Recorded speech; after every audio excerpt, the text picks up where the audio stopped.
Digital যুগে বই থেকে দূরে সরে যাওয়া প্রজন্মকে ফের পাতার দুনিয়ায় ফিরিয়ে আনতে রানীগঞ্জের পাবলিক লাইব্রেরি এক ব্যতিক্রমী ও প্রশংসনীয় উদ্যোগ নিয়েছে।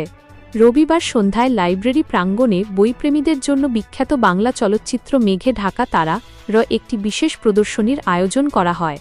এই আয়োজনের মূল উদ্দেশ্য ছিল কেবল কমতে থাকা পাঠক সংখ্যার মাঝে বইয়ের প্রতি মানুষের আগ্রহ তৈরি করা নয়, বরং একাকী হতে থাকা সমাজকে পুরনো যৌথ সংস্কৃতির সঙ্গে পুনরায় যুক্ত করা। এ বিষয়ে তথ্য দিয়ে লাইব্রেরিয়ান শ্রমিক ভট্টাচার্য জানান, আজকের যুবসমাজ মোবাইল ও ল্যাপটপে এতটাই ব্যস্ত হয়ে পড়েছে যে লাইব্রেরিতে নিস্তব্ধতা নেমে এসেছে। অথচ বাস্তবতা হল, গ্রন্থাগারে জ্ঞানের এমন এক অমূল্য রত্নভাণ্ডার লুকিয়ে রয়েছে যা গুগল সার্চেও পাওয়া সম্ভব নয়।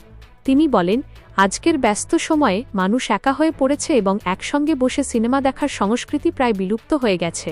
এই কর্মসূচির মাধ্যমে মানুষকে একই মঞ্চে আনার চেষ্টা করা হয়েছে, যাতে তারা সিনেমার অজুহাতে এখানে আসেন, একে অপরের সঙ্গে মেলবন্ধন গড়ে তোলেন এবং লাইব্রেরির গুরুত্ব বুঝে বইয়ের এই অদ্ভুত পৃথিবীকে ফের আপন করে নেন।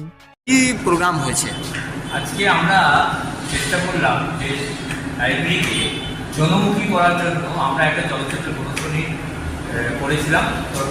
প্রদর্শনীর নাম হচ্ছে মেঘে ঢাকা তারা। এটা ঋত্বিক ঘটকের জীবনী অবলম্বনে এই সিনেমাটা তৈরি হয়েছিল এবং আমরা চাইছিলাম যে মানুষ তো সবাই তো একা একা সিনেমা দেখে, আমরা সবাইকে নিয়ে একসঙ্গে বসে সিনেমা দেখার যে অনুভূতি, যেটা আমাদের হারিয়ে গেছে, সেই অনুভূতিটা আমরা ফিরে পেতে চাইছিলাম। সেই জন্য আজকে মানুষকে আমরা ডেকেছিলাম, তারা সবাই সবান্ধবে এসেছিলেন এবং আমরা তাদেরকে নিয়ে একসঙ্গে কমলেশ্বর মুখোপাধ্যায়ের পরিচালিত মেঘে ঢাকা তারা সিনেমাটা এই রানীগঞ্জ পাবলিক লাইব্রেরিতে হলো।